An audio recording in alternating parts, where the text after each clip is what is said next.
Je vais commencer par ajouter le jus de betterave ici sur le poulet déjà cuit.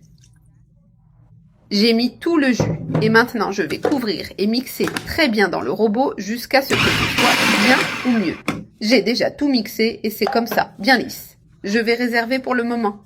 Maintenant, dans un autre bol, je vais ajouter 24 g de gélatine en poudre sans saveur. Ensuite, j'ajoute 100 ml d'eau et je mélange bien pour hydrater la gélatine. Après, je mets au micro-ondes pendant 15 secondes, juste pour compléter l'hydratation. Pas besoin de plus que ça, d'accord? Juste pour bien dissoudre. Voilà. J'ai déjà hydraté la gélatine, c'est parfait. Maintenant, je vais ajouter cette gélatine hydratée au poulet mixé. Je vais aussi mettre 100 ml d'eau en plus pour aider à donner la consistance. Je couvre encore et je mixe bien jusqu'à tout mélanger correctement. Il suffit de mixer jusqu'à ce que la gélatine soit bien incorporée au mélange. Voilà.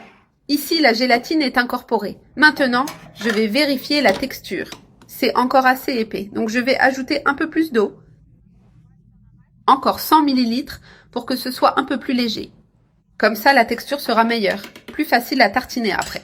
Je couvre encore et je mélange encore une fois. Maintenant qu'elle a déjà la bonne texture, je vais la transférer dans cette bouteille ici.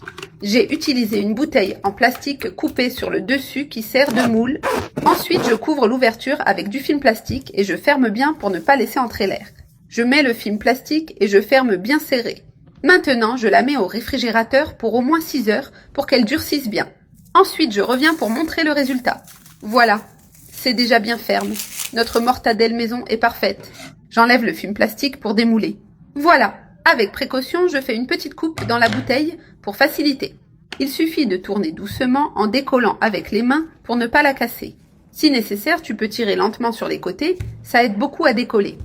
Ça sort facilement, il suffit d'être patient. Doucement et avec soin, la mortadelle se décolle. C'est normal qu'elle colle un peu à cause de la texture, mais ne t'inquiète pas. Ça sort tranquillement. Et regarde comment était notre mortadelle, bien jolie et consistante. Maintenant, je vais couper pour montrer la texture à l'intérieur. Regarde comme c'est joli, bien ferme et avec une couleur incroyable. Je vais couper un autre morceau pour montrer la texture. C'est incroyable, très savoureux et avec une texture merveilleuse. Après cette recette, tu ne voudras plus acheter de mortadelle au supermarché. Ta famille et tes amis vont sûrement adorer cette version maison. Bien plus savoureuse que l'industrielle, vraiment. Un délice. Et regarde, prépare-la pour tes sandwichs, c'est délicieux.